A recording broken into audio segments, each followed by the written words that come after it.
O mármore do Fórum João Mendes é frio até nos olhos. Aquele branco amarelado, sujo de anos, que reflete a luz de um jeito que cansa. Marlene Souza Ferreira conhecia esse mármore agora de cor. Cada rachadura no rodapé, cada mancha escura perto da janela do lado esquerdo. 3 semanas de audiência. 3 semanas de entrar por aquela porta de carvalho escuro e sentar no banco mais duro do mundo. Mas naquele dia, ela estava de pé. Essa costureira não tem nada a ver com isso, Excelência. Ela é uma empregada, uma ninguém. A voz de Hélio Drummond Vasques bateu no teto e voltou. O homem estava de terno azul marinho, cabelo penteado com gel, e os 45 anos dele pareciam 40 de arrogância concentrada. Ele tinha se levantado da cadeira do lado do advogado e apontava para ela. O dedo em riste, a aliança de ouro faiscando sob os refletores da sala. O juiz Cláudio Menezes Rato ergueu a mão devagar. Doutor Hélio, o senhor vai sentar. Não foi uma pergunta. Hélio sentou, mas os olhos dele não saíram de Marlene. Eram olhos de quem quer que o outro desapareça, não de raiva, de conveniência. Como quem olha para uma pedra no caminho. Marlene segurou o corrimão com os 2 lados da mão. O metal era gelado, e ela sentiu esse frio subir pelo pulso, pelo braço, até o ombro. Respirou. O ar ali dentro tinha cheiro de papel velho e ar-condicionado em excesso, aquele cheiro de lugar que nunca abre a janela. Do banco dos réus, Aristides Drummond Cavalcante a olhava. 74 anos. A crina de cabelo branco que ela lembrava preto e grisalho agora era completamente neve. Ele tinha emagrecido, o paletó bege ficava largo nos ombros. As mãos, que ela só conhecia espalmadas numa mesa de conferência ou apertando um copo de uísque, estavam agora cruzadas sobre os joelhos como mãos de velho mesmo, com veias salientes e manchas da idade. Ele a olhava e não a reconhecia. Isso, ela sabia. Tinha certeza. Por 8 anos Marlene tinha sido Marlene Souza. Não Marlene Ferreira. Muito menos Marlene Drummond. O cabelo que Lucas adorava comprido, ela cortara curto logo depois do velório. Os óculos de armação fina que ela usava agora eram novos. 20 quilos a mais, e uma vida inteira de silêncio, fazem o que nenhuma fantasia consegue. Aristides franzou a testa. Um músculo na mandíbula dele pulsou. Reconhecia alguma coisa, talvez. Não sabia o que. O juiz Menezes Rato olhou para ela por cima dos óculos de leitura. Senhora Marlene, a defesa levantou objeção à sua presença como testemunha. O senhor promotor deseja responder? Da mesa da acusação, a doutora Fernanda Queiroz se levantou com a calma de quem já ganhou metade do argumento antes de falar. Excelência, a testemunha estava presente na pousada Serra Branca na noite de 23 de julho. Ela ouviu conversas que são diretamente relevantes para este processo. A objeção da defesa é recurso protelatório. É mentira. Hélio bateu a palma na mesa. Doutor Hélio. A voz do juiz ficou mais baixa. Que é pior? Silêncio. Marlene soltou o corrimão. Flexionou os dedos. Os nós dos dedos estavam brancos de apertar. Olhou para Hélio. Ele tinha os lábios finos comprimidos num sorriso que não era sorriso. Era ameaça disfarçada de desdém. Ela conhecia aquele sorriso. Tinha visto ele sorrir assim para Lucas, numa festa de família, 8 anos atrás, 3 semanas antes do acidente. Prossiga, senhora Marlene, disse o juiz. Ela levantou a mão devagar. Os dedos foram até o lenço de seda bege que ela usava enrolado no pescoço, um hábito de 3 anos, todo dia, frio ou calor. Nos corredores da pousada Serra Branca, as outras funcionárias achavam que ela tinha frio. Seu Benedito Alcântara, o gerente, certa vez perguntou se ela precisava de um aquecedor no quarto. Ela disse que não precisava. O lenço estava amarrado com um nó simples na frente. Os dedos de Marlene encontraram o nó. Hélio parou de respirar. Ela viu, o peito dele travou. E o restante da sala travou junto, naquele jeito estranho em que salas inteiras percebem que algo está para acontecer antes de entender o que. Aristides Drummond Cavalcante, que tinha passado 3 semanas olhando para o chão, ou para os advogados, ou para o teto, olhou para ela de verdade pela primeira vez. A testa franzida. Os olhos escuros muito abertos. Marlene puxou o nó. Então, o mundo cortou. 3 meses antes, numa manhã de segunda-feira de julho, o sol subia devagar sobre a Serra da Mantiqueira e Marlene Souza Ferreira estava sentada no corredor dos fundos da pousada Serra Branca, com uma jaqueta inacabada no colo e uma linha vermelha entre os dentes, pensando em mais nada além de que aquele botão não ia encaixar no caseado sem reforço de entretela. Ela não sabia que naquele mesmo dia, Aristides Drummond Cavalcante chegaria 3 horas mais cedo do que o previsto. E que Hélio estaria com ele. A madrugada na Serra da Mantiqueira tem um cheiro próprio.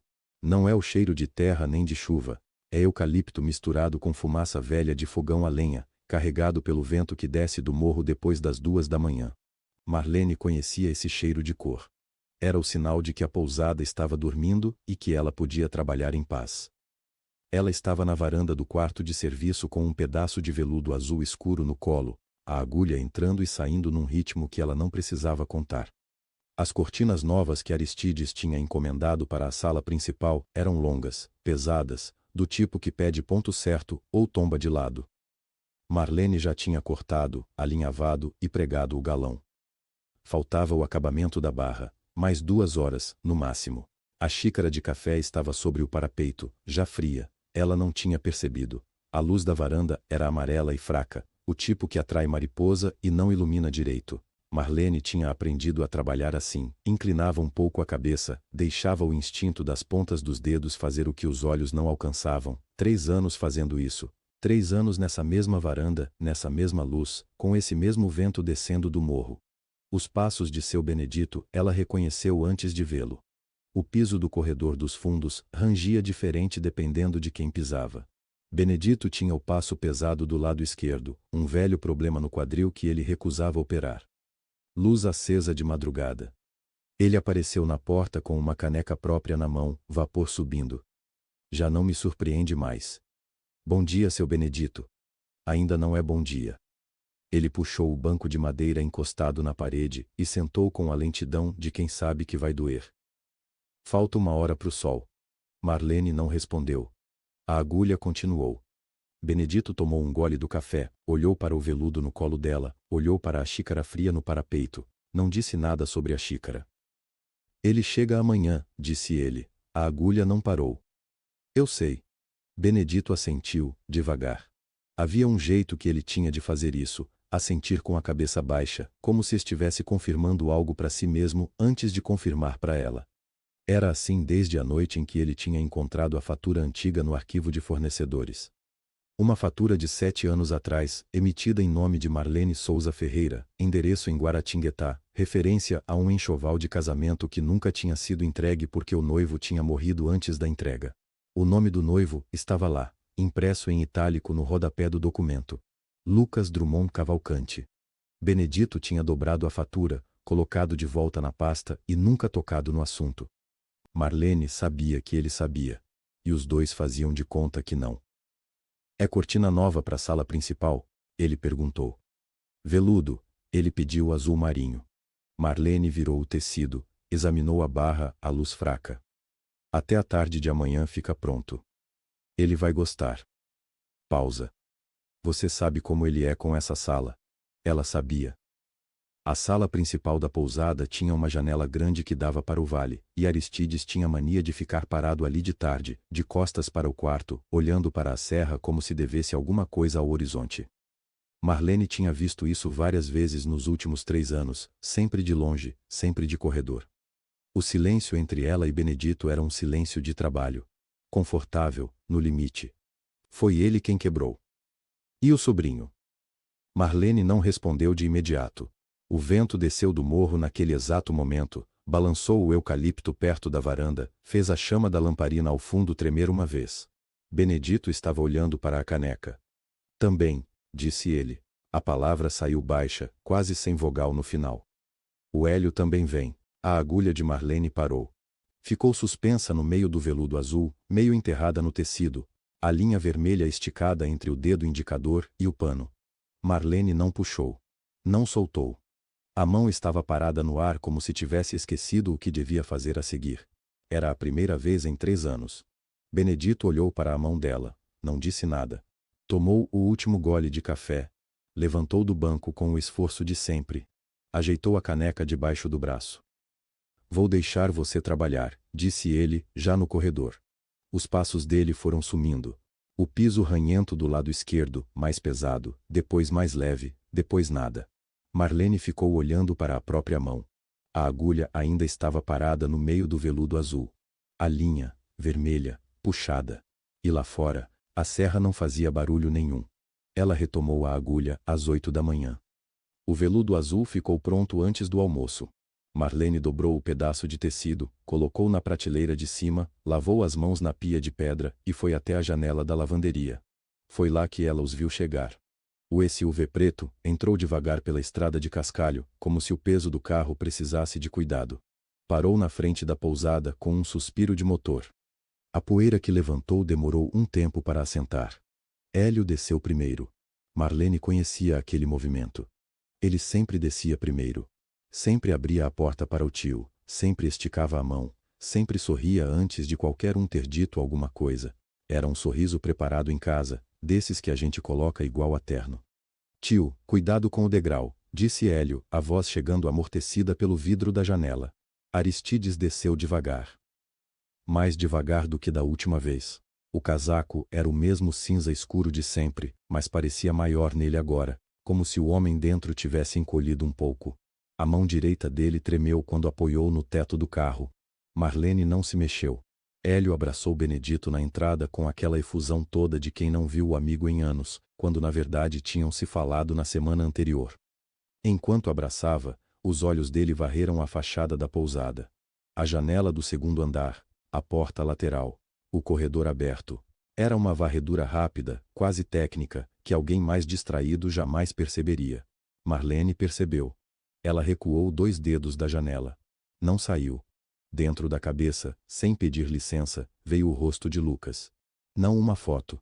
O rosto de verdade, com o ângulo errado, de manhã, quando ele estava dormindo de lado e ela ficava olhando porque não conseguia acreditar que alguém podia ser tão semelhante ao pai e ao mesmo tempo tão diferente. Aristides e Lucas tinham a mesma testa larga, o mesmo queixo pesado, a mesma maneira de franzir o senho quando pensavam em alguma coisa. Mas Lucas sorria de dentro para fora. Aristides sorria de fora, quando precisava. Hélio não tinha nada daquilo. Hélio era outra espécie. Marlene era Benedito, já no corredor. O senhor Aristides pediu que alguém ajuste o colarinho do paletó dele para o jantar. Você consegue fazer isso antes das 6? Consigo. Quarto 6. Bate lá às 5. Ela bateu às 5 em ponto. 3 pancadinhas curtas, como sempre. Entre, veio de dentro, a voz um pouco rouca. O quarto 6 tinha cheiro de couro e de um sabonete caro que ela não sabia nomear. A janela estava fechada. A cama, com as cobertas dobradas no canto porque Aristides nunca deixava a camareira arrumar enquanto ele estava presente. A mala aberta sobre o cavalete de madeira, roupas dobradas em pilhas iguais. Aristides estava de costas, ajeitando o relógio no pulso. O paletó está na cadeira, disse ele, sem se virar. Marlene pegou o paletó. Sentiu o tecido entre os dedos, um gabardine bom, mas o colarinho tinha separado na costura do forro. Trabalho de meia hora, no máximo. Ela sentou no banco ao pé da cama, tirou o estojo do avental e começou. Aristides ficou de frente para a janela. De vez em quando olhava para o celular. A mão direita segurava o aparelho com firmeza, mas os dedos trocavam de posição a cada minuto, como se ele não conseguisse achar o jeito certo. Ninguém falou por um tempo. A agulha entrava e saía no colarinho. O fio era bege, quase invisível no tecido. Você é nova aqui? Perguntou Aristides. Ele ainda estava de costas. Marlene levantou os olhos. Olhou para a nuca dele, a parte de trás da orelha, o cabelo branco que tinha crescido mais do que da outra vez. Não, senhor, ela disse. Trabalho aqui há 3 anos. Aristides fez um ruído breve. Não era concordância, nem discordância. Era o som de alguém que recebeu uma informação que não vai usar. Ela terminou a costura.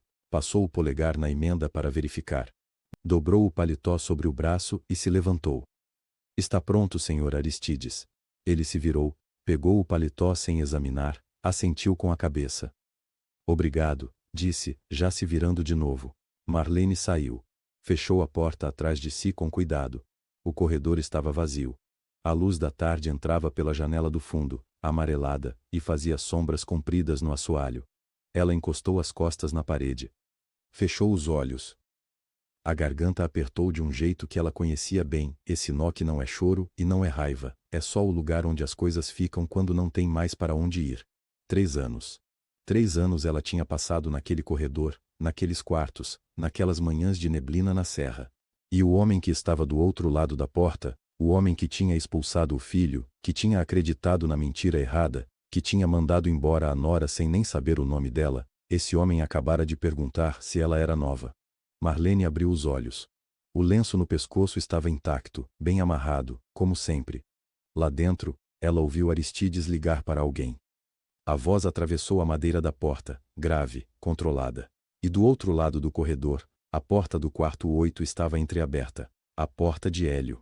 Marlene pegou a caixa de costura e subiu as escadas às 8h20 da noite. O trabalho era simples. Fixar os pesos no rodapé das cortinas do corredor do segundo andar, que ficavam balançando toda vez que alguém abria uma janela. Seu Benedito havia pedido na semana anterior. Ela havia deixado para aquela noite de propósito. O corredor ficava exatamente entre o quarto 7 e o quarto 8. Ela se ajoelhou no tapete de sisal, abriu a caixa, escolheu uma agulha grossa e linha de algodão cru. A luminária do teto estava fraca, um amarelo que mais escurecia do que iluminava. O cheiro de madeira de pinho e de cera velha subia do assoalho aquecido. Do quarto 7, o silêncio de Aristides. Do quarto 8, a voz de Hélio. No começo, ela não prestou atenção. Hélio falava muito ao telefone, sempre com aquele tom de quem está explicando algo óbvio para alguém que não entende. Ela conhecia esse tom. Lucas o imitava às vezes, com uma caricatura cruel que fazia Marlene rir e se arrepender de ter rido. Mas aí uma palavra chegou no corredor e parou no ar como fumaça. Fundo de pensão. Marlene não ergueu os olhos. Continuou passando a agulha pelo tecido, dentro e fora, dentro e fora. O contador de Campinas já foi pago, disse a voz de Hélio. Ele assina o que eu mandar. A questão é a assinatura do velho nos lançamentos de 2 anos atrás. Já estão prontas, já conferi 3 vezes. Ficou igual ao original. Pausa. Não me interessa o que o auditor vai achar. O auditor vai achar o que a gente colocou lá para ele achar. A agulha entrou no tecido. Marlene contou até 3 antes de puxar. Escuta, continuou Hélio, quando isso vier à tona, vai parecer que o velho desviou por conta própria durante anos. Simples. Ele assinou, o dinheiro sumiu, e o único que tem acesso aos registros sou eu. Ninguém vai procurar onde não existe rastro. Saiu. Marlene segurou a linha entre os dentes por um segundo. Sentiu o gosto de algodão e de nervosismo, um gosto seco, como papel na boca. Lucas havia dito isso a ela uma vez. Sentados na varanda da casa de Guaratinguetá, ele com uma cerveja na mão e ela com um bordado no colo, ele havia dito: Marlene, o Hélio sempre quis tudo, desde criança. E ele não vai parar no querer, ele vai agir. É só esperar o momento em que achar que pode. Ela havia perguntado: e seu pai? Lucas havia ficado quieto por um tempo longo demais. Depois disse: meu pai acredita no que convém acreditar. A voz de Hélio voltou, mais baixa agora, mais perto da porta. Os documentos do fundo ficam comigo até o momento certo. Quando apresentar, já vai ser tarde demais para contestar. O velho vai estar no banco dos réus antes de entender o que aconteceu. A agulha entrou. Saiu. Entrou. Marlene tinha 10 centímetros de bainha prontos quando ouviu o som de passos no quarto 8. Pesados, diretos. A maçaneta girou. A porta abriu. Hélio Drummond Vasques estava de terno sem gravata, o colarinho aberto, o celular na mão direita. Ele parou no vão da porta e olhou para o corredor. Marlene estava de joelhos no tapete, a caixa de costura aberta ao lado, a agulha suspensa a 5 centímetros do tecido. Ela não ergueu os olhos. Boa noite, disse ele. A voz era de quem não esperava encontrar ninguém. Boa noite, senhor, respondeu Marlene. Tom neutro, tom de quem está trabalhando. O que você está fazendo aqui? Ela levantou levemente a cortina para mostrar a bainha por baixo. As cortinas ficavam soltando o peso. Seu Benedito pediu para eu consertar essa semana. Hélio ficou parado por 3 segundos. Ela sentiu o olhar dele percorrendo o corredor, a caixa de costura, a posição dela no chão. Você ouviu alguma coisa? Perguntou ele. Marlene puxou a linha devagar. Ouvi a janela do fundo batendo de vez em quando, disse ela. Acho que o vento ficou mais forte hoje à noite. Silêncio. Ela continuou costurando. Disse Hélio. E fechou a porta. Os passos voltaram para dentro do quarto. Marlene ficou imóvel por exatos 4 segundos, a agulha parada entre os dedos, o coração soando como madeira oca. Depois puxou a linha. Mais 10 centímetros de bainha. Depois mais 10. Ela ficou ali por mais 40 minutos, até terminar a cortina inteira. Quando desceu as escadas, a caixa de costura embaixo do braço, cada palavra que tinha ouvido estava gravada com a precisão de quem aprendeu desde cedo que certas coisas não podem ser esquecidas, só guardadas, em silêncio, até que o momento certo apareça. O que ela ainda não sabia era quanto tempo faltava para esse momento, e o que o momento ia custar. Ela estava no último degrau da escada quando ouviu o piso ranger atrás dela. Girou devagar. Hélio estava parado no corredor, a camisa de linho aberta no colarinho, um copo de uísque na mão direita. Ele a examinou por um longo segundo, não com desconfiança, mas com aquele olhar de quem está acostumado a medir o peso das pessoas antes de decidir se valem seu tempo. "O que você está fazendo aqui nessa hora?" ele perguntou. A voz era calma, isso era o mais perigoso. Marlene ergueu a caixa de costura e virou para mostrar a cortina dobrada por cima do braço. A cortina do quarto 16 estava soltando a bainha, ela disse. Seu Benedito pediu para eu resolver antes do fim de semana. Fiz aqui mesmo para não levar para o quarto de serviço e ter que trazer de volta. Hélio desceu os olhos para a cortina. Para a agulha presa no carretel de linha bege. Para a caixa de madeira com os compartimentos organizados, tesoura, alfinetes, dedal de metal. Tudo no lugar. Tudo natural. Ele deu uma pequena risada pelo nariz. Trabalho de formiga, ele disse. É o meu trabalho. Hélio levantou o copo numa espécie de brinde informal, virou as costas e fechou a porta do quarto. O clique da fechadura ecoou no corredor vazio. Marlene ficou parada onde estava. A madeira do assoalho estava fria através da sola fina das chinelas. O cheiro de uísque ainda pairava no ar, misturado com algum perfume caro e enjoativo. Ela contou na cabeça, não segundos, mas pontos de costura imaginários, um atrás do outro, até chegar em 60. Depois, começou de novo. Quando chegou ao 10º minuto, desceu o resto da escada sem apressar o passo. O quarto de serviço ficava no fundo do corredor do térreo, depois da lavanderia. Era pequeno, com uma cama de solteiro, uma prateleira pregada torta na parede e uma gaveta de madeira embaixo da janela que ela trancava sempre que saía. Não havia nada naquela gaveta que parecesse importante para mais ninguém. Uma jaqueta de couro marrom, velha, com o forro a meio terminar, o tipo de peça que qualquer costureira poderia ter guardado para trabalhar em algum momento de folga. Marlene puxou a gaveta, tirou a jaqueta e colocou sobre a cama. Tinha sido de Lucas. Ela havia começado a forrar por dentro alguns meses depois da morte dele, uma coisa para fazer com as mãos durante as noites longas em Guaratinguetá, antes de entender que não conseguia terminar. Então, guardou.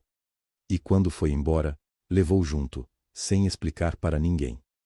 Pegou a tesoura pequena, a de ponta fina, e afastou a camada de forro na costura lateral. O tecido cedeu com um som seco e breve, como uma folha sendo dobrada. Dentro, no espaço estreito entre o couro e o forro, estava o diário.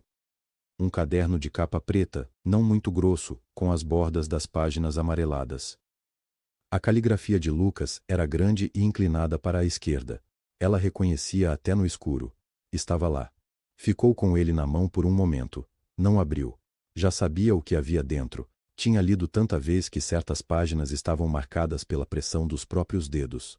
O que precisava confirmar era só que ninguém tinha chegado antes dela. Ninguém havia chegado. Colocou o diário de volta no espaço entre as camadas de tecido. Pegou a agulha, escolheu uma linha de seda escura, mais resistente do que a comum, e começou a costurar o forro de volta. Cada ponto firme. Cada ponto medido. Ela demorou mais do que precisaria, não por cuidado, mas porque enquanto costurava conseguia pensar direito. Hélio havia sorrido. Isso significava que ele não a tinha reconhecido, ou que achava que não havia nada para reconhecer numa costureira com uma caixa de ferramentas e uma cortina no braço. Para ele, ela era mobília com agulha. Que assim fosse. O último ponto ela deu em duplo, Passou a linha 2 vezes no nó e cortou rente ao tecido. A jaqueta voltou para a gaveta. A gaveta voltou para baixo da janela. A chave entrou no cadeado com aquele clique seco e definitivo. Marlene apagou a luz e deitou de costas no colchão estreito. Lá fora, a serra estava quieta. Nenhum vento, nenhum bicho. Só o silêncio grosso da madrugada de altitude, aquele tipo de silêncio que pesa nos ombros como um cobertor úmido. Ela dormiu. De manhã, o cheiro de café coado passou por baixo da porta antes de qualquer barulho. Marlene estava de pé quando bateram. Marlene. Era a voz rouca de seu Benedito. Pode abrir? Ela abriu. O gerente estava no corredor com a xícara ainda na mão, o rosto com aquela expressão que ele usava quando alguma coisa havia saído do controle e ele ainda não sabia como contar. O que foi? Ela perguntou. Seu Benedito olhou para os lados no corredor antes de falar baixo. Chegaram 2 homens de terno agora cedo, ele disse. Estacionaram um carro preto na frente. Pediram para falar com o Sr. Aristides. Marlene esperou. São da Polícia Federal, Marlene. Marlene não se mexeu. Ficou parada na soleira, com a mão ainda na maçaneta, enquanto o cheiro de café da xícara de seu Benedito subia entre os dois como uma coisa viva. Polícia Federal, ela repetiu. A voz saiu calma, mas os dedos apertaram o metal frio da maçaneta. Seu Benedito assentiu com a cabeça, uma vez só. Vieram de São Paulo, trouxeram uma pasta grande. Estão na varanda com o Sr. Aristides agora. Ela foi para a lavanderia. Não porque fosse o lugar certo. Foi porque de lá, pela janela de veneziana fina, dava para ver a varanda sem ser vista. Aristides estava sentado na cadeira de vime que era sempre a dele, a de encosto mais alto, aquela que ninguém na pousada se atrevia a usar, nem quando ele estava em São Paulo. Os 2 homens de terno estavam em pé. Um deles segurava uma pasta preta. O outro abriu um envelope e colocou sobre a mesa de madeira. Marlene não ouvia as palavras, mas via os rostos. O agente apontou para os documentos. Aristides inclinou a cabeça, olhou, e então ficou muito quieto. O tipo de quieto que não é paz, é colapso contido. A cor foi saindo do rosto dele aos poucos, como tinta lavada pela chuva. Hélio estava encostado no batente da porta, de braços cruzados. Quando Aristides levantou os olhos do papel, Hélio se aproximou. Colocou a mão no ombro do tio com uma firmeza que parecia afeto. Tio, ele disse, e dessa vez Marlene ouviu porque a veneziana estava mal encaixada e o vento havia parado. Isso é um absurdo. Vamos resolver. Você sabe que eu estou aqui. Aristides não respondeu. Olhava para o papel como se as letras fossem em outro idioma. Um dos agentes disse alguma coisa e gesticulou para a assinatura no rodapé da página. Aristides sacudiu a cabeça devagar. Depois mais rápido. A mão dele subiu até a boca. Marlene segurou a respiração. Foi então que Hélio virou de costas para o tio. Durou menos de 1 segundo. O tempo de dar um passo em direção à balaustrada da varanda, de fingir que estava olhando para o jardim. Nesse meio segundo, com o rosto voltado para fora e o tio sem poder ver, um sorriso atravessou a boca de Hélio. Não era o sorriso de quem está aliviado. Era o sorriso de quem está satisfeito com a própria precisão. Marlene reconheceu aquele sorriso porque uma vez, 8 anos atrás, ela havia visto um rosto parecido num velório. Ela se afastou da janela, antes que alguém olhasse para cima. Voltou para a bancada. Pegou a agulha que havia deixado espetada no alfinete de sobressalente. As mãos trabalhavam, mas a cabeça estava lá fora, naquela varanda, naquele papel com uma assinatura que Aristides jura que não era dele.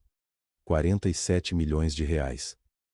Ela tinha ouvido o número quando o agente abriu a pasta. 1.200 funcionários. Gente que trabalhou a vida inteira cavando a terra que fez a fortuna dos Drummond. A agulha entrou no tecido. Saiu. Entrou de novo. À tarde, a pousada ficou diferente. Não era um barulho novo, era uma ausência de barulho. As camareiras pararam de conversar no corredor. A cozinheira desligou o rádio. Até os pássaros no alpendre pareciam ter entendido que alguma coisa havia mudado. Seu Benedito chamou os funcionários na sala de reuniões, que era pequena e cheirava a madeira velha e a papel guardado há tempo demais. Ele ficou em pé na frente da mesa. Tinha a lista na mão, mas não precisava olhar para ela. O Sr. Aristides tomou uma decisão. Ele disse: a pousada vai fechar por tempo indeterminado, a partir de hoje, Todos estão em aviso prévio. A cozinheira fez uma pergunta sobre o pagamento, seu Benedito respondeu, mas Marlene não acompanhou a resposta porque estava olhando para a lista que ele havia pousado sobre a mesa quando começou a falar. O nome dela estava lá. Marlene Souza. Terceiro da lista, entre a cozinheira e o jardineiro. Seu Benedito terminou de falar. As pessoas começaram a sair. Alguém choramingou baixinho perto da porta. A cozinheira perguntou se podia levar as especiarias que havia comprado com o próprio dinheiro. Marlene ficou parada até o último sair. Então se aproximou da mesa e olhou o nome dela na lista por mais um momento. 3 anos. Ela havia esperado 3 anos naquela pousada, costurando lençóis e cortinas e enxovais, esperando o momento certo. E agora alguém havia decidido, sem saber de nada, que o tempo dela havia acabado. Ela dobrou a lista, colocou no bolso e foi buscar o diário de Lucas. Se ia embora, ia levar o que havia costurado dentro do forro da jaqueta que nunca terminou. Mas antes, precisava decidir uma coisa: se ia embora em silêncio, como havia chegado, ou se desta vez ia falar. Seu Benedito bateu na porta do quarto de serviço às 7 da manhã. 3 batidas curtas, como quem já sabe que o que vai fazer vai doer. Marlene abriu. Ele estava de pé no corredor com um envelope bege na mão e o chapéu de couro que usava só nos dias frios. Não estava frio. Marlene. Ele parou. Olhou para o chão. Preciso te entregar isso pessoalmente. Ela olhou o envelope. O nome dela estava escrito à mão. A letra era de Benedito. Ela conhecia aquela caligrafia dos recibos e das listas de compras. Pode falar, seu Benedito. É o aviso prévio. Ele levantou os olhos finalmente e havia algo ali que ela não esperava. Vergonha.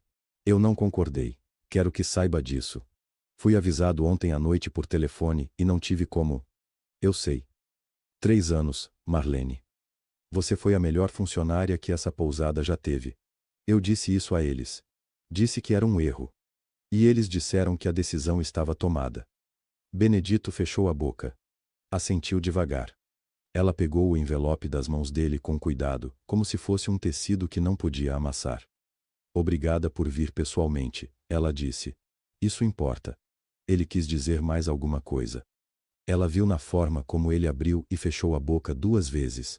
Mas no final, só fez que sim com a cabeça e foi embora pelo corredor, os passos pesados no assoalho de madeira velha.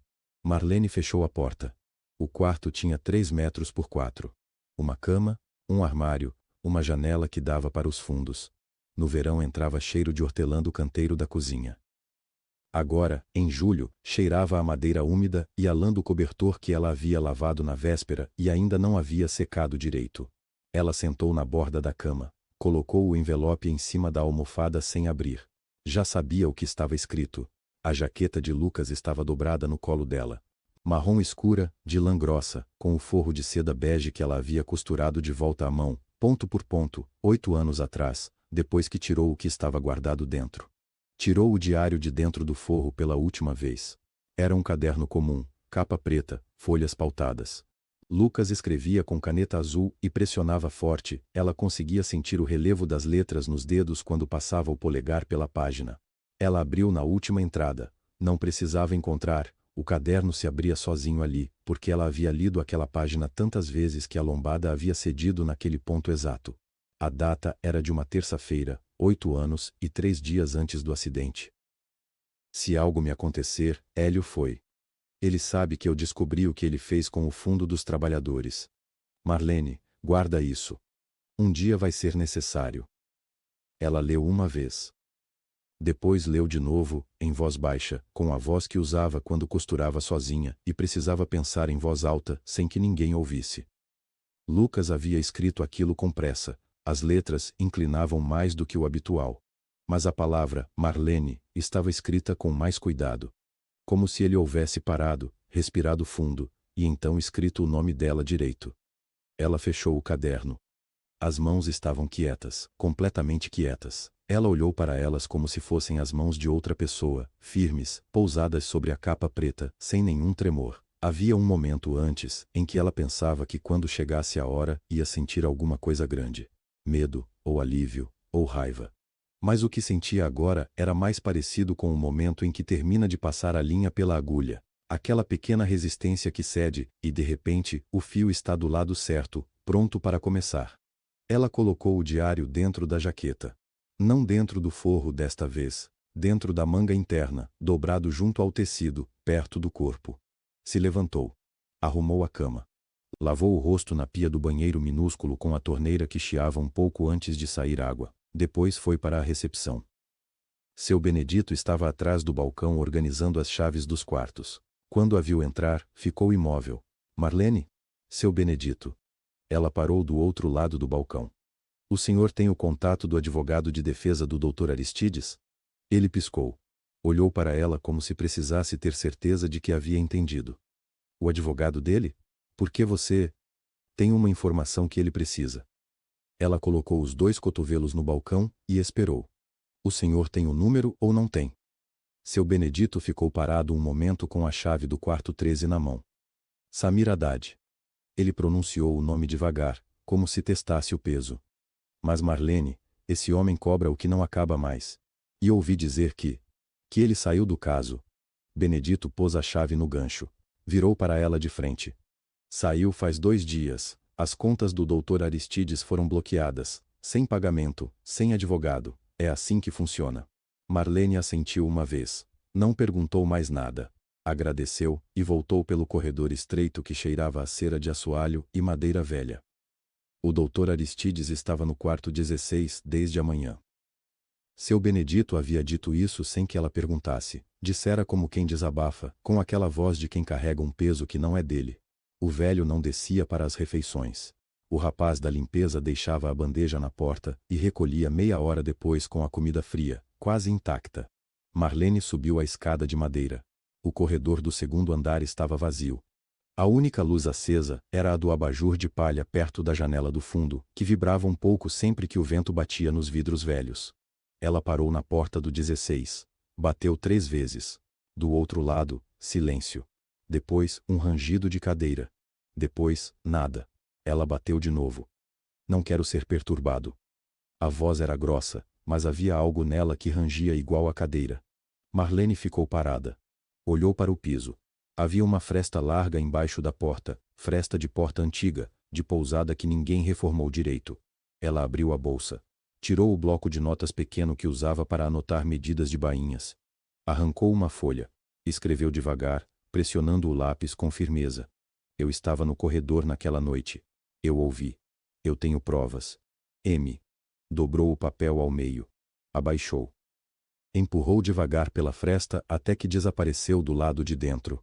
Ficou parada. Contou até 10. Depois desceu a escada sem pressa, devagar, como quem não está esperando nada.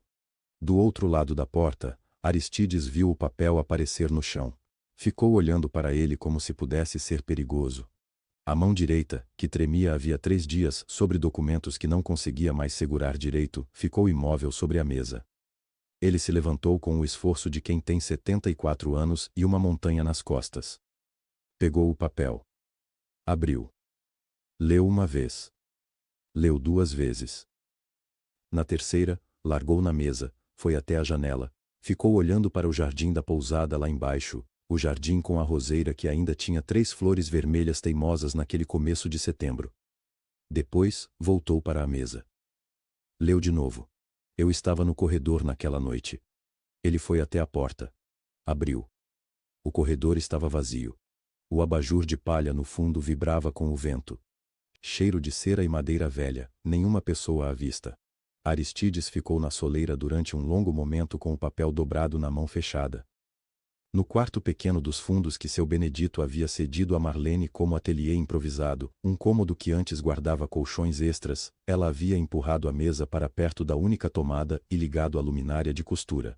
Sobre a mesa, uma tesoura. Um rolo de linha preta número 40. Um pedaço de tecido escuro que ela havia comprado em Guaratinguetá sem que ninguém soubesse. Não era a jaqueta. Aquela permanecia no fundo da bolsa de lona, com o diário ainda dentro do forro. Aquela não ia ser aberta agora. Isso era outra coisa. Ela recortou com cuidado, seguindo uma linha que só existia na cabeça dela. A tesoura fazia aquele som seco e preciso que só tesoura de costura boa faz, um som que ela ouvia desde os 6 anos na casa da sua mãe, em Guaratinguetá. Ninguém havia pedido isso a ela. Não era para nenhum hóspede. Não tinha medida anotada, não tinha nome na etiqueta. Era algo que ela havia decidido precisaria existir antes do final do mês. Ela dobrou o tecido, prendeu com um alfinete e começou a costurar. A madrugada havia virado sem que Marlene percebesse. Os alfinetes estavam espalhados pelo tecido e ela ainda estava trabalhando quando ouviu passos na varanda, pesados, lentos, o tipo de passo de quem não dormiu. Ela levantou os olhos. Aristides Drummond Cavalcante estava parado na entrada da varanda com uma camisa de linho amarrotada e os olhos vermelhos de quem ficou muitas horas olhando para o teto. Sem paletó. Sem a gravata que ela sempre havia visto. Parecia menor assim, não no sentido do corpo, mas no sentido de um homem que havia largado algo pesado no caminho. Ele ficou um momento olhando para ela como se não esperasse encontrar ninguém acordado. Você não dorme? Ele disse. Estava costurando. Ela não levantou da cadeira. Ele veio até a balaustrada e apoiou as mãos ali. O céu estava clareando em laranja e rosa por cima do contorno da serra, aquele momento em que a névoa ainda não tinha subido. Cheirava a resina de pinheiro e a café que vinha lá de dentro da cozinha. Eu vim tomar um pouco de ar, ele disse. Mas não foi embora. Ela esperou. Ele se virou para ela depois de um minuto. Benedito me disse que você estava no corredor da pousada na noite do dia 12 de julho. Estava. E que você ouviu alguma coisa. Ouvi. Aristides puxou uma cadeira. Sentou do jeito que homens velhos sentam quando estão cansados de verdade, primeiro a beira, depois o peso todo, a mão no joelho. Me conta, ele disse. E Marlene contou, sem drama, sem pausa calculada. Contou que estava colocando as cortinas novas no corredor do segundo andar, que eram pesadas e ela precisava medir o caimento com cuidado. Que a janela do quarto de Hélio estava entreaberta. Que ela não quis ouvir, mas as vozes eram altas. O seu sobrinho estava ao telefone, ela disse. Ele falou em transferências que precisavam aparecer com a sua assinatura, não com a dele. Falou que o fundo de pensão era o lugar certo porque ninguém ia auditar antes do fim do ano. Falou o nome do contador. Eu não conhecia na época, mas vi o mesmo nome nos jornais 2 semanas atrás. Aristides ficou olhando para ela com a testa franzida. Depois ele desligou o telefone. Marlene continuou. E ficou um tempo quieto. Então ligou de novo para outra pessoa, e disse. Está feito. O velho não sabe de nada, e não vai saber. O joelho de Aristides estava tremendo levemente sob a mão. Você tem certeza das palavras? Ele disse. Tenho certeza das palavras. Ele ficou quieto por um tempo comprido. Lá embaixo, no jardim da pousada, um pássaro começou a cantar, aquele trilo curto de sabiá que parece sempre um pouco fora de hora. Por que você faria isso por mim? Aristides disse por fim, a voz mais baixa agora. Você nem me conhece. Marlene olhou para ele. Olhou de verdade, como ela não havia olhado para ele em 3 anos, para as rugas perto dos olhos, para a curvatura dos ombros, para as mãos grandes que pareciam mãos de alguém que havia construído coisas com elas antes de começar a assinar papéis. Eu conhecia alguém que o amava muito, ela disse. Aristides franziu a testa. Quem? Ela não respondeu. Ele esperou. Ela deixou ele esperar. Não era crueldade, era que a resposta certa para aquela pergunta não cabia naquele momento, naquela varanda, com o sol subindo devagar pelo lado errado da montanha. Eu não entendo, ele disse. Eu sei. Aristides ficou olhando para ela por um tempo. Depois assentiu uma vez, como se aceitasse que havia certas perguntas que não iam ser respondidas na hora que ele quisesse. Você viria ao tribunal, ele disse. Como testemunha. Meu advogado disse que um testemunho presencial, detalhado, datado, pode mudar a direção do caso. Eu vou, ela disse. Ele respirou fundo. Parecia que ia levantar, encerrar o assunto, voltar para dentro. Mas então, Marlene falou de novo. Mas antes disso, o senhor precisa saber de uma coisa. Aristides ficou parado. Ela abriu a boca. A frase estava pronta. Havia estado pronta por 8 anos. Havia sido ensaiada dentro da cabeça dela, em noites muito parecidas com aquela, em quartos muito menores, com o cheiro de tecido velho e cola de forro. A frase sabia onde ia chegar. Ela sabia o que a frase ia fazer com ele. E então, ela fechou a boca. Não, ela disse, quase para si mesma. Ainda não. Primeiro o tribunal. Aristides Drummond Cavalcanti olhou para ela. Aquele olhar de homem acostumado a ser obedecido, que quer entender o que acabou de lhe escapar das mãos.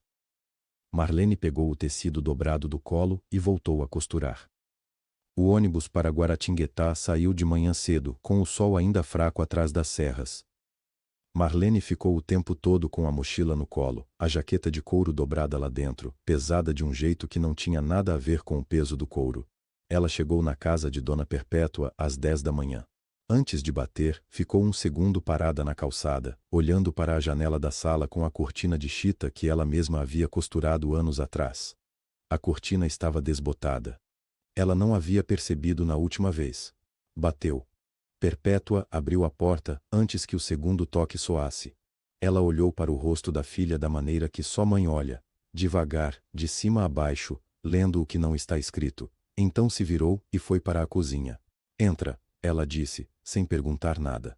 O cheiro da casa era o de sempre: café, tecido e um pouco de naftalina vinda do quarto dos fundos onde Perpétua guardava os retalhos. Marlene deixou a mochila na cadeira e tirou a jaqueta com os dois braços, como se estivesse tirando um peso de verdade. Ela colocou a jaqueta sobre a mesa da cozinha. Perpétua veio com 2 xícaras, pôs uma na frente da filha, a outra do seu lado, e sentou. As duas olharam para a jaqueta. O couro estava gasto nos cotovelos, um pouco ressecado na gola. Era a jaqueta de Lucas. Marlene havia ficado com ela depois do velório, quando a família Drummond havia distribuído as coisas dele entre si, sem perguntar a ela nada. Você trouxe, disse Perpétua. Trouxe. Silêncio. O café esfriou um pouco antes de qualquer uma beber. Mãe, disse Marlene. Vou precisar abrir. Perpétua assentiu com a cabeça, levou a xícara aos lábios, tomou um gole longo. Depois disse: Eu ensino uma vez só, você aprendeu direito. Marlene abriu a mochila e tirou um estojo pequeno de costura, agulha de ponta fina, tesoura de bordado, linha preta número 40. Ela desdobrou a jaqueta sobre a mesa com o forro voltado para cima. Suas mãos trabalharam devagar, com uma precisão que não tinha pressa. Ela afastou o forro do lado esquerdo com a agulha, encontrou a costura falsa que ela mesma havia feito 8 anos atrás, 8 pontos a mais, imperceptíveis, exatamente onde a costura real terminava. Cortou os pontos um a um. O caderno saiu com um barulho suave, papel contra couro, e pousou sobre a mesa com um baque quase silencioso. Perpétua passou a mão na capa. O couro do diário estava escuro de tempo, as bordas um pouco onduladas pela umidade de todos esses invernos. Ele sabia que você guardaria, ela disse. Marlene olhou para a mão da mãe em cima da capa. Sabia. E você sabia que um dia ia precisar. Sabia também. Perpétua tirou a mão devagar.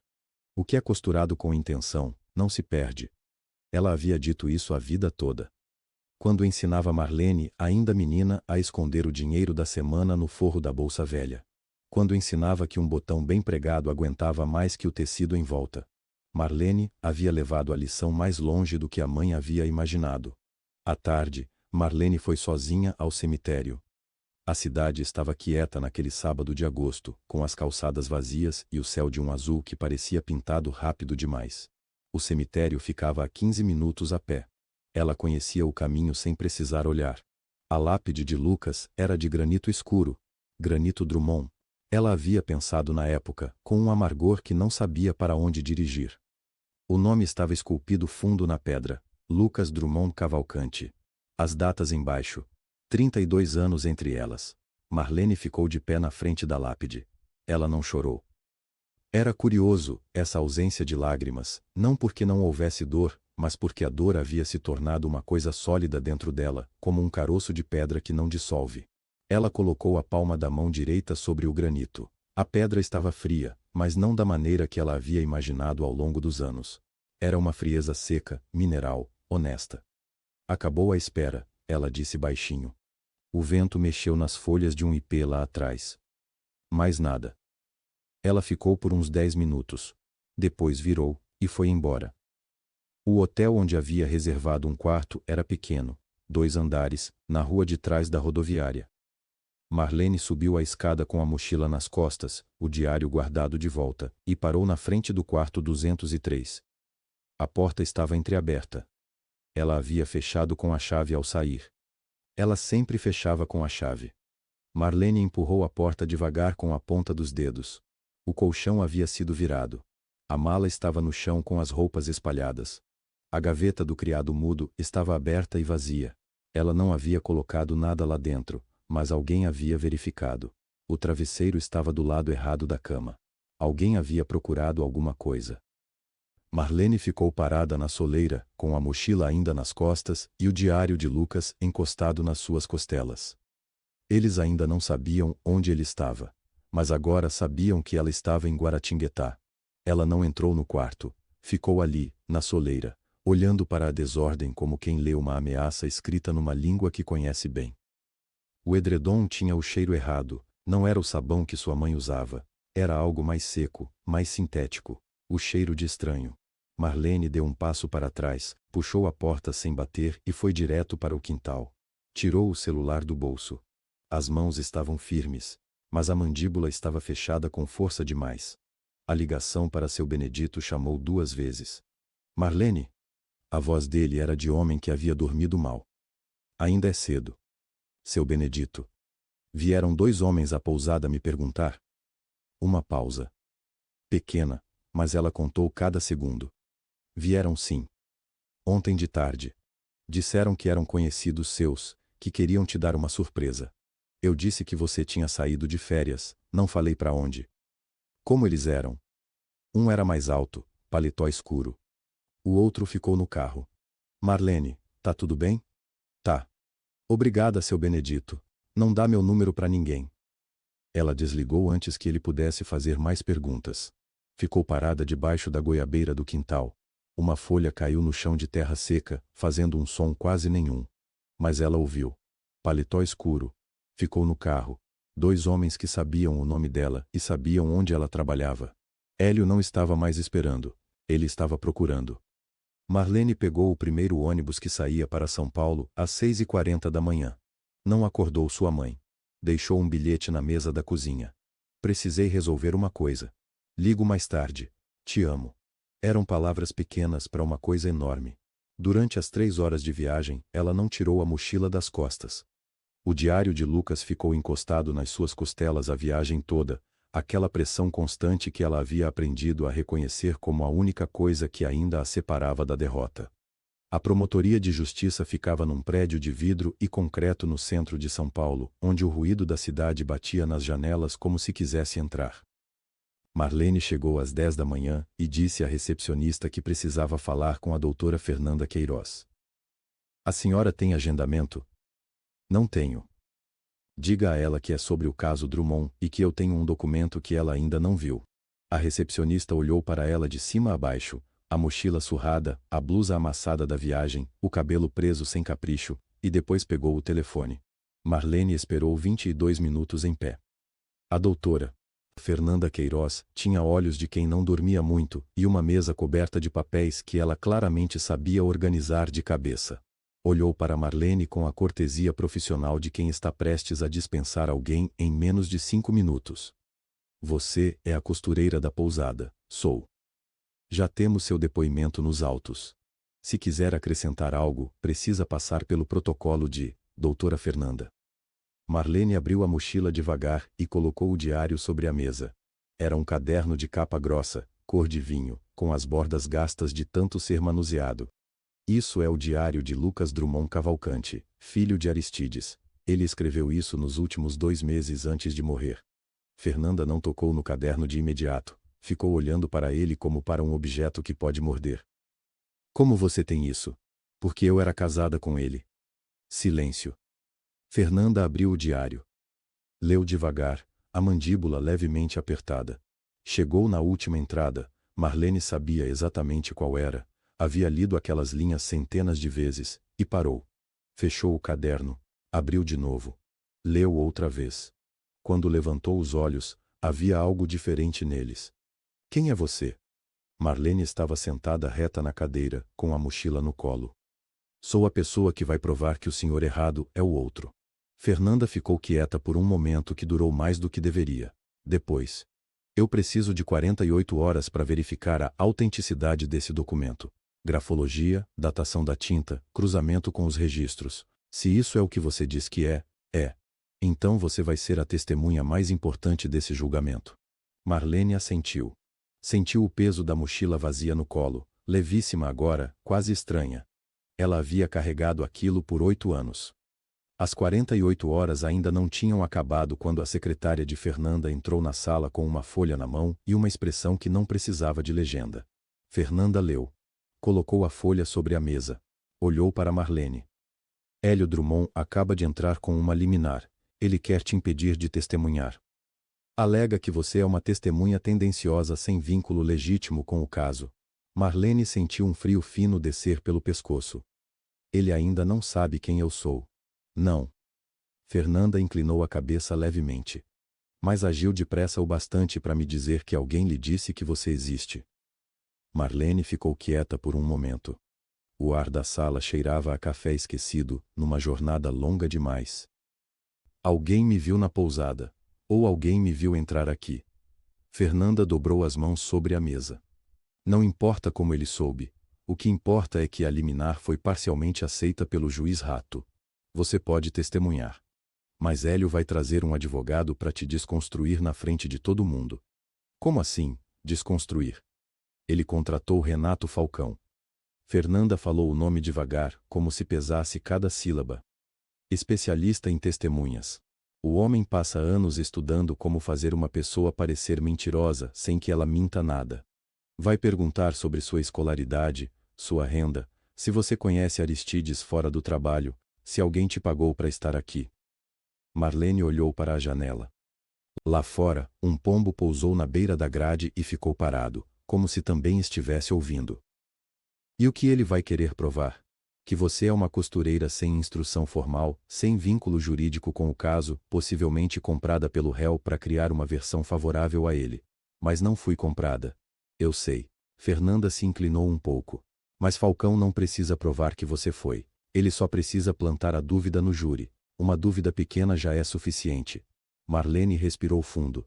As mãos repousavam no colo, completamente imóveis, não por serenidade, mas porque ela sabia que se as movesse, tremia. Quanto tempo tenho no banco de testemunhas? Depende do juiz. Rato costuma dar espaço, mas Falcão é rápido.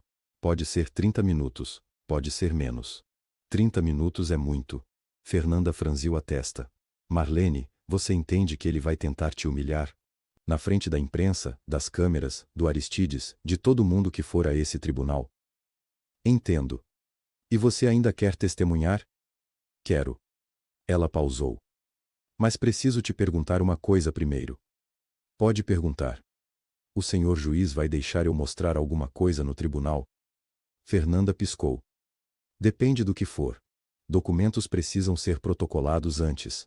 Objetos têm que ser aceitos como prova. E qualquer coisa que você queira apresentar tem que, não é um documento. Então o que é? Marlene ficou olhando para ela por um segundo. Depois levantou a mão direita devagar e desabotoou o primeiro botão da gola da blusa. Depois o segundo. Afastou o tecido apenas o suficiente, não mais que isso, para deixar aparecer o pescoço. Do lado direito, logo abaixo da clavícula, havia uma cicatriz. Fina, antiga, com o contorno irregular de quem caiu contra algo pontiagudo na infância. 3 centímetros, talvez 4. Branca sobre a pele morena, quase invisível se você não soubesse onde olhar. Fernanda olhou. Ficou imóvel. O pombo lá fora bateu as asas e foi embora. O café esquecido esfriou de vez. Marlene. A voz de Fernanda saiu baixa, controlada, mas com uma rachadura no meio. Onde você teve essa cicatriz? Num acidente quando eu tinha 6 anos. Marlene abotoou a gola de volta, devagar, botão por botão, como se fechasse um cofre. Lucas tinha 8. A gente caiu da mesma cerca. Ele ficou com a marca no mesmo lugar. Ela ergueu os olhos. A família Drummond sabe disso. É uma história que o velho Aristides contou no velório do filho. Que os dois eram inseparáveis mesmo antes de namorar, que tinham até a mesma cicatriz.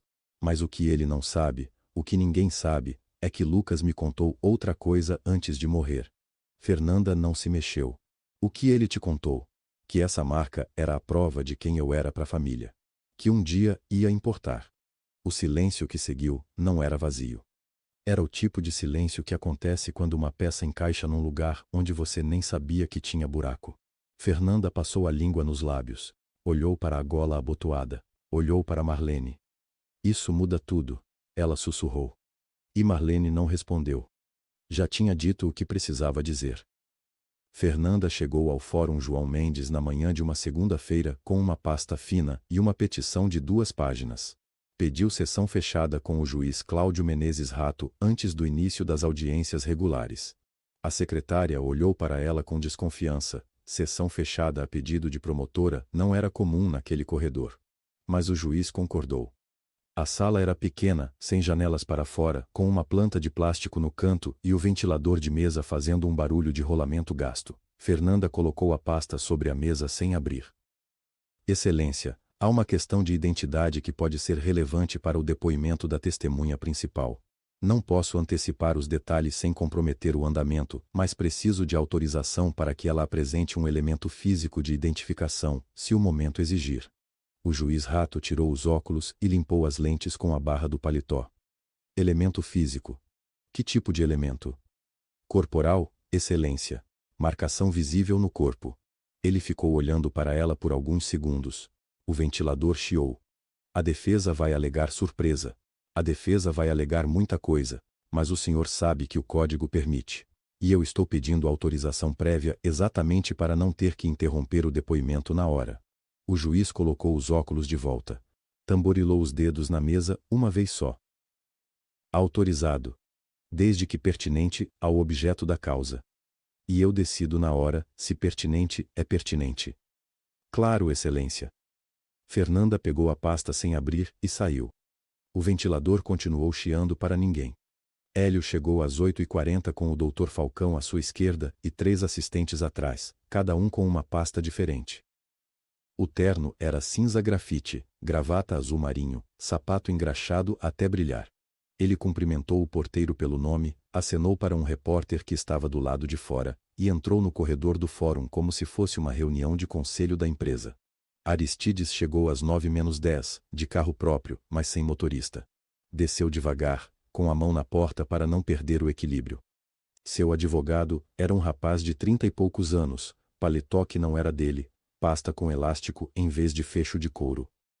Eles ficaram parados na entrada por um momento, sem saber exatamente para qual corredor ir. Marlene chegou de ônibus. Desceu na parada da Praça João Mendes, atravessou o canteiro com as pombas e entrou pelo acesso lateral. Tinha o lenço de algodão enrolado no pescoço, firme mas sem apertar, e a jaqueta de couro velha dobrada no braço esquerdo. Dentro do forro, protegido por uma costura dupla que ela mesma tinha feito 8 anos atrás, estava o diário de Lucas. Ela não estava apressada. Caminhou no ritmo de sempre. No corredor do 2º andar, próximo à sala de audiências, seu Benedito estava sentado num banco de madeira envernizada, de gravata. Uma gravata marrom com listras douradas que parecia ter saído de uma caixa guardada há anos. Marlene parou quando o viu. Seu Benedito. Vim de ônibus também, ele disse, como se isso explicasse tudo. Não ia deixar você vir sozinha. Ela quis dizer alguma coisa e não disse. Ficou olhando para aquela gravata por 2 segundos, e isso foi suficiente. O corredor foi enchendo devagar. Advogados, funcionários do fórum, 2 jornalistas com crachá. O cheiro era de cera de piso e café velho de cantina, o tipo de cheiro que gruda na memória junto com momentos que a gente não escolheu viver. Foi quando Hélio passou. Ele vinha do lado oposto, com o Dr. Falcão um passo atrás, e viu Marlene antes de chegar perto. Não parou. Diminuiu o passo o suficiente para falar sem que os outros ouvissem. Você vai se arrepender de ter se metido nisso, costureirinha. Disse baixo, quase sem mover a boca. Marlene não recuou, não respondeu. Apenas abaixou o olhar por um instante, não para o chão, não para ele, para o pulso dele. O relógio de ouro. Redondo, com mostrador branco. O mesmo relógio que Lucas tinha descrito no diário, no dia em que Hélio apareceu na pousada e propôs o acordo que nunca devia ter existido. Lucas tinha escrito: Ele ficava girando o relógio no pulso enquanto falava, como se o tempo fosse dele. Hélio seguiu andando. Marlene ficou parada no corredor, com a jaqueta no braço, olhando para as costas dele até que ele virou a esquina e sumiu. Atrás dela, seu Benedito ajeitou a gravata com os 2 dedos e disse bem quieto: "Hora de entrar?" "Hora de entrar", ela respondeu.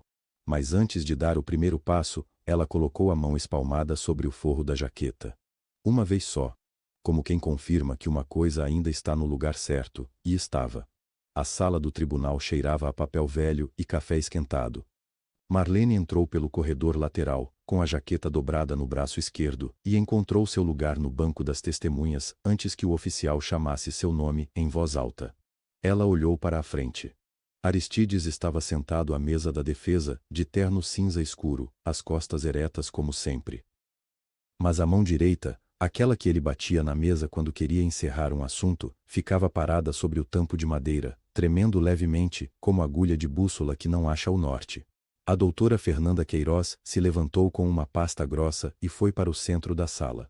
"Excelência, os documentos que apresento aqui mostram 37 transferências realizadas ao longo de 11 meses. Assinatura autenticada do Sr. Aristides Drummond Cavalcante em cada uma delas. O prejuízo aos fundos de pensão dos trabalhadores soma o equivalente a 42 milhões de reais. O advogado jovem da defesa, Daniel, recém-saído da faculdade, o único que aceitou o caso quando os sócios fugiram, tentou se levantar. Excelência, a autenticidade gráfica desses documentos ainda está em perícia. A perícia foi concluída na semana passada", doutora Fernanda cortou, sem levantar a voz. "Laudo já juntado aos autos. Página 243. Daniel abriu a pasta na frente dele e ficou procurando a página.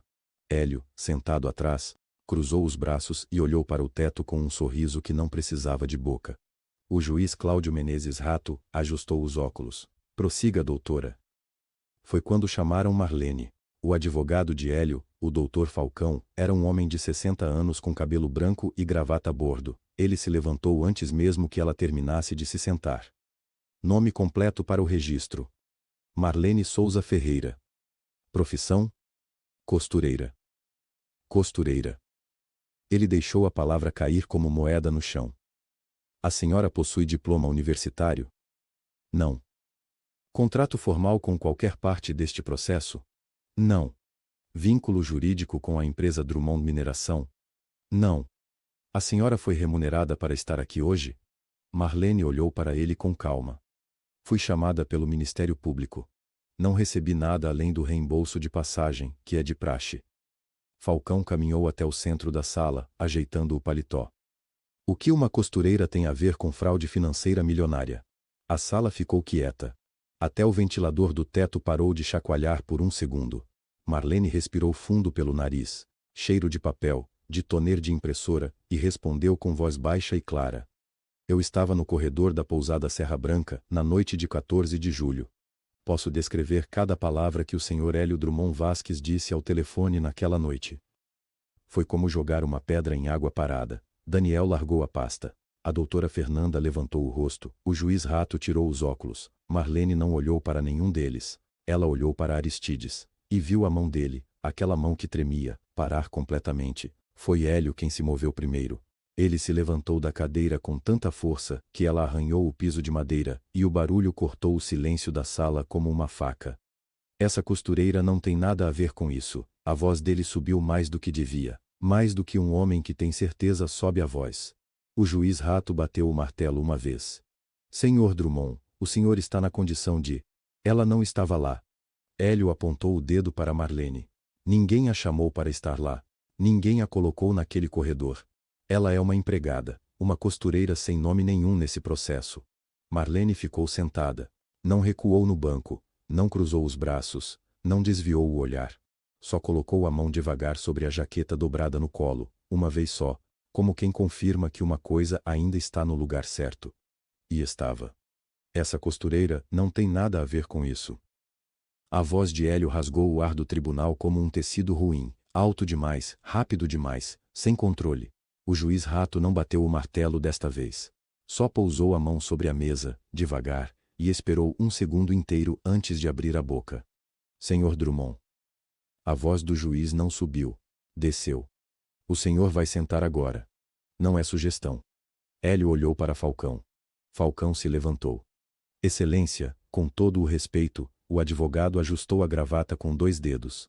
A testemunha não apresenta vínculo formal com nenhuma das partes. Sua credibilidade neste processo é, no mínimo, questionável. Marlene estava de pé antes que Falcão terminasse a frase. Eu tenho vínculo, 3 palavras, sem pressa. O tribunal ficou quieto de um jeito diferente, não o silêncio de quem espera, mas o silêncio de quem percebe que algo está prestes a mudar de forma. Marlene levou a mão ao pescoço. Soltou o nó do lenço com um movimento só, como quem desfaz uma costura que já cumpriu sua função. O lenço deslizou pelo ombro e ficou pendurado na mão dela. A cicatriz apareceu. Fina. Branca. No pescoço esquerdo, logo abaixo da orelha. Comprimento de um dedo. Antiga. Lucas Drummond Cavalcante tinha uma cicatriz idêntica, no mesmo lugar. Marlene não olhou para Hélio. Olhou para o juiz. Quando ele tinha 6 anos, caiu com uma tesoura de costura no colo da avó. A lâmina abriu o pescoço. Não foi fundo, mas deixou marca para sempre. Só a família sabe disso. Ela fez uma pausa de 2 segundos. Eu sei porque ele me contou na noite em que me pediu em casamento. Do lado esquerdo da sala, Aristides Drummond Cavalcante se levantou. Não foi um movimento rápido. Foi o movimento de um homem de 74 anos que sentiu o peso do ar triplicar de repente. Ele ficou de pé, as mãos apoiadas na beira do banco, os olhos fixos na cicatriz no pescoço de Marlene, e por um instante pareceu que ele ia falar, mas a boca dele abriu e fechou sem som. A promotora doutora Fernanda Queiroz não se mexeu. Só inclinou levemente o corpo para a frente, como quem está lendo uma página e não quer perder a linha. Marlene desceu a mão até a jaqueta dobrada no banco. Abriu o forro com os dedos. Havia uma costura recente ali, diferente do resto, mais grossa, mais deliberada, e tirou o caderno. Capa de couro marrom, bordas gastas. Uma fita de cetim verde escuro marcando uma página no final.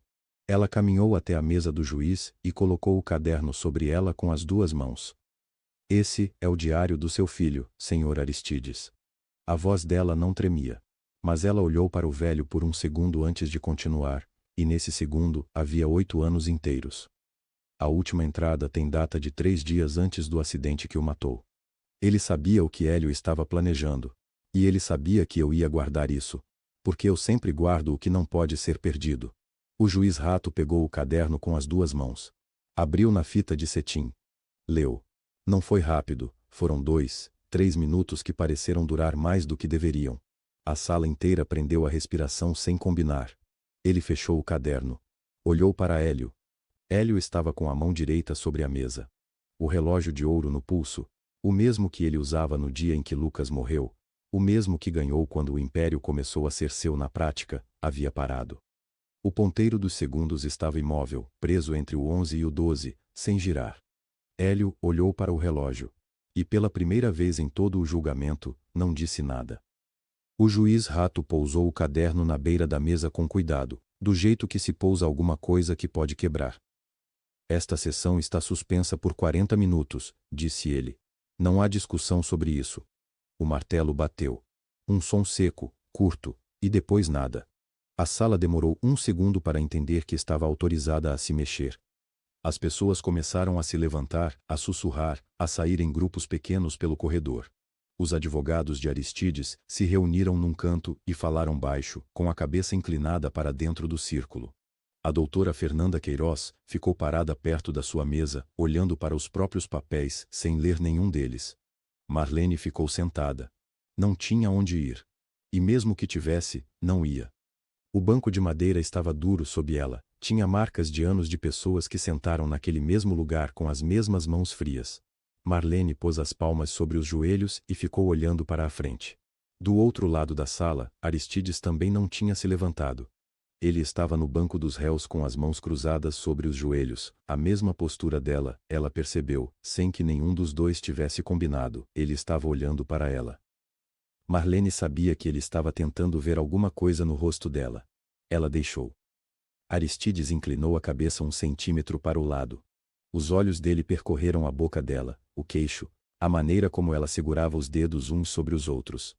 Ele piscou devagar. E alguma coisa no rosto dele, que tinha sido pedra durante 2 meses de julgamento, começou a afundar por dentro, como gelo que cede pelo meio sem rachar para fora. Lucas tinha essa boca. Lucas cruzava as mãos exatamente assim quando estava esperando alguma coisa que doía esperar. Aristides abriu a própria boca. Fechou. Um dos seguranças se aproximou dele com um copo d'água.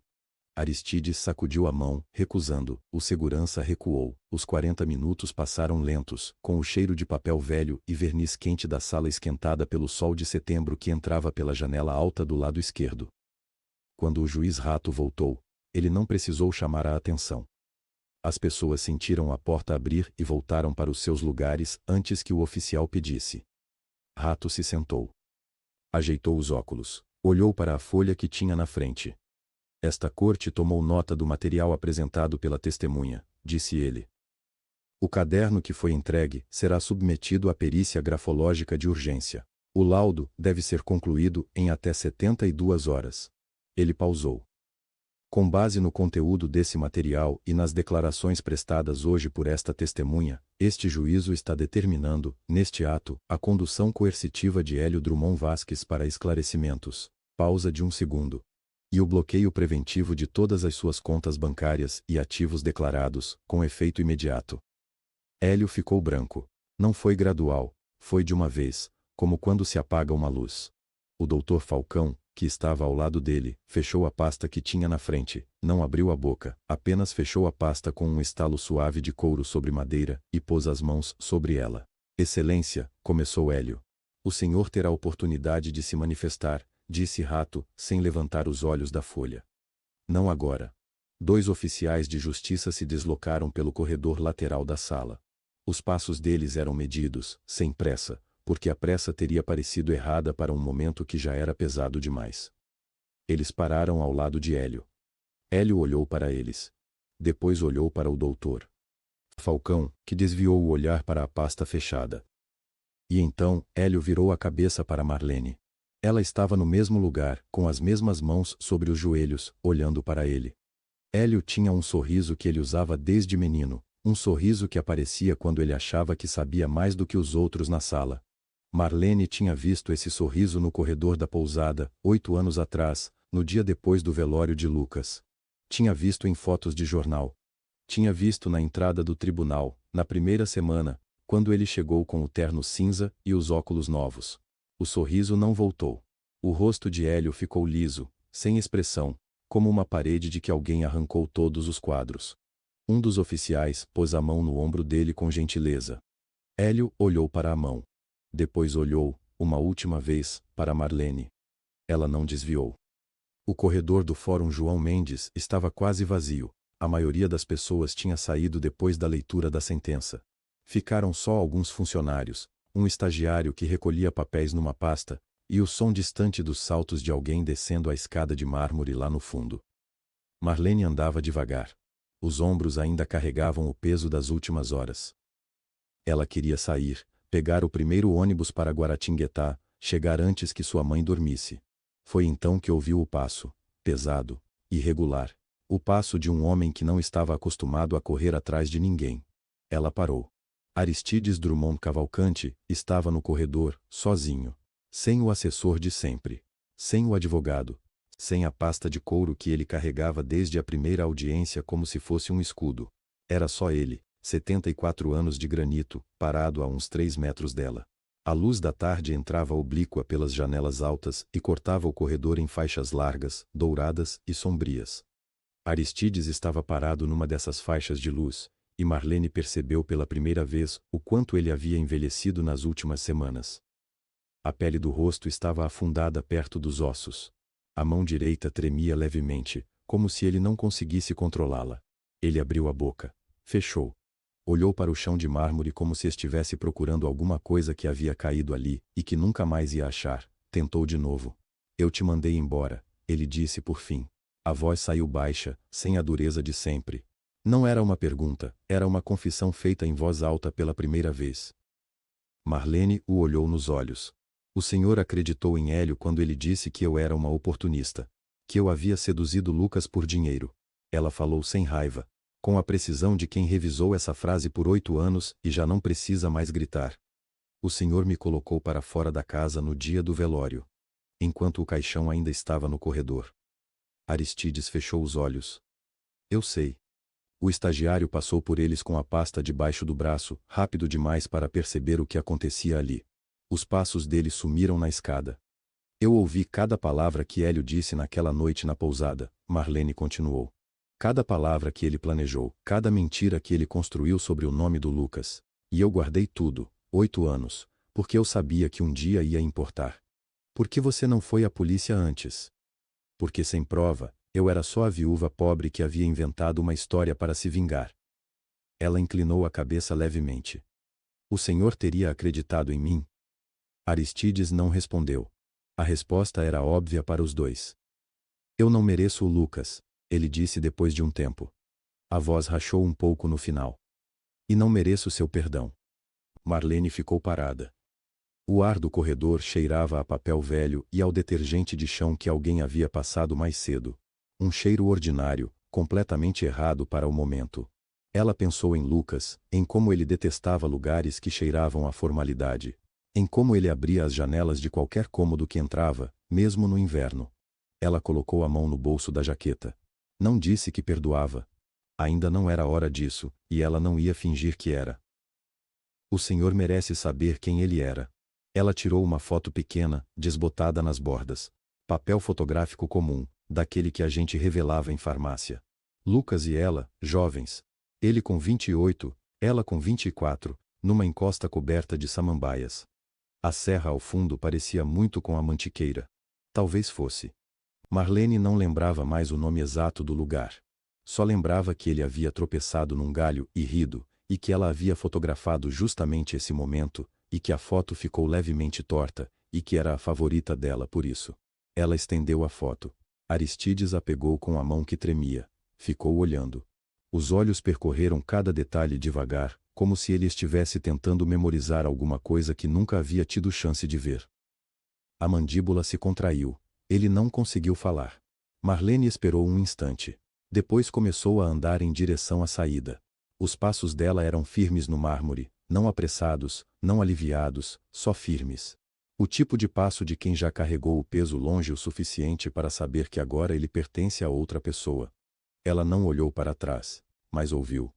O som era pequeno, um som difícil de descrever para quem nunca escutou um homem muito poderoso dobrar os joelhos pela primeira vez na vida. Um atrito pesado contra o chão. Um fôlego curto. Marlene parou na porta giratória de vidro. Atrás dela, no corredor de mármore e luz oblíqua, Aristides Drummond Cavalcante estava de joelhos, segurando a foto contra o peito com as 2 mãos, a mão firme e a que tremia, como se tivesse medo de soltá-la. Marlene empurrou a porta. A tarde de setembro a recebeu do lado de fora. 3 semanas depois, o noticiário das 6 abriu com uma imagem. Hélio Drummond Vasques saía de um prédio na Avenida Paulista com 2 agentes federais de cada lado. O terno era o mesmo bege de sempre. O relógio de ouro captou a luz da câmera, um flash breve, quase obsceno, antes de um dos agentes pedir que ele parasse, destravasse o fecho e entregasse o objeto. Hélio olhou para o pulso como se não reconhecesse o que via. O relógio ficou sobre uma mesa de aço inoxidável na delegacia. Sozinho. O mostrador parado exatamente no momento em que os agentes colocaram as algemas. O laudo pericial tinha chegado na semana anterior. As assinaturas nos documentos de desvio eram falsificações. Todas elas. O contador de Campinas, que Hélio havia tratado como um empregado invisível por 14 meses, fechou acordo com o Ministério Público e entregou tudo, datas, valores, instruções por escrito. Entregou inclusive os áudios. Doutora Fernanda Queiroz pediu prisão preventiva na tarde de uma quinta-feira. O juiz Cláudio Menezes Rato assinou ainda de manhã na sexta. No escritório da Drummond Mineração, Aristides assinou os primeiros documentos para a reconstrução do fundo de pensão dos 1.200 trabalhadores. A mão tremia. Cada ponto da caneta custava um esforço visível, não de fraqueza, mas de peso. O advogado que segurava a pasta disse alguma coisa sobre prazos, sobre supervisão judicial, sobre relatórios trimestrais. Aristides assinou sem responder. Quando o advogado saiu da sala, ele ficou olhando para as folhas assinadas por um longo tempo. Marlene chegou à pousada Serra Branca numa tarde de fim de setembro. Seu Benedito a esperava na entrada com 2 cafés numa bandeja pequena. O café dele, o dela, sem perguntar se ela queria. Seu quarto está arrumado, ele disse. Não é meu quarto, ela respondeu. Mas obrigada. Ele sorriu de lado, sem comentar. Colocou a bandeja na mesa da varanda e foi buscar a bagagem. Marlene entrou sozinha no quarto. Sobre a cama, dobrada com cuidado, estava a jaqueta de couro marrom. Aristides devia ter pedido a alguém que a colocasse ali. Ele sabia que ela voltaria por isso primeiro. Ela a pegou. Pesava o que sempre pesou. O forro velho, de cetim desgastado, já estava começando a soltar em 2 costuras. Ela abriu o forro pela última vez com um estilete, devagar, com a atenção de quem sabe que está fazendo algo pela última vez. O espaço por dentro estava vazio. 8 anos de segredo tinham deixado o espaço, e agora, o espaço era só espaço. Ela foi até a varanda com a jaqueta no colo e o kit de costura que nunca desempacotava completamente. Seu Benedito trouxe o café. Você vai ficar quanto tempo? Ele perguntou. Quanto precisar, ela disse. Tem muito forro velho nessa casa. Ele deixou o café ao lado dela e foi embora sem responder, que era o jeito dele de dizer que estava bem. A agulha entrou no couro com um clique seco. Saiu do outro lado. O novo forro, tecido liso, sem dobras, sem compartimentos, foi tomando forma com cada passada de linha. Ela costurava quando ouviu as pisadas conhecidas atrás dela. Pesadas, deliberadas, de quem aprendeu a andar como se o chão precisasse saber que ele estava ali. Aristides se sentou na cadeira ao lado, a serra à frente dos dois, o céu começando a tomar aquela cor dourada que a mantiqueira reserva para o fim da tarde. Ele não falou nada. Ela também não. A agulha entrava e saía. O café esfriava um pouco. Um pássaro passou bem perto da grade da varanda, um sabiá, rápido, e o bater das asas durou exatamente o tempo de uma respiração. Aristides olhou para as mãos dela, para o couro, para o forro novo que estava nascendo. Dessa vez, ele disse por fim, baixo, não vai ter nada escondido dentro. Marlene não parou de costurar. Não, ela disse, dessa vez não. A linha correu firme até o fim da bainha. Ela deu o nó, cortou. O que certos homens levam uma vida inteira para aprender, uma mulher pode costurar em silêncio por 8 anos, e esperar. Não por vingança. Por saber que a verdade, ao contrário do tecido rasgado, não some. Ela só espera alguém que saiba onde olhar.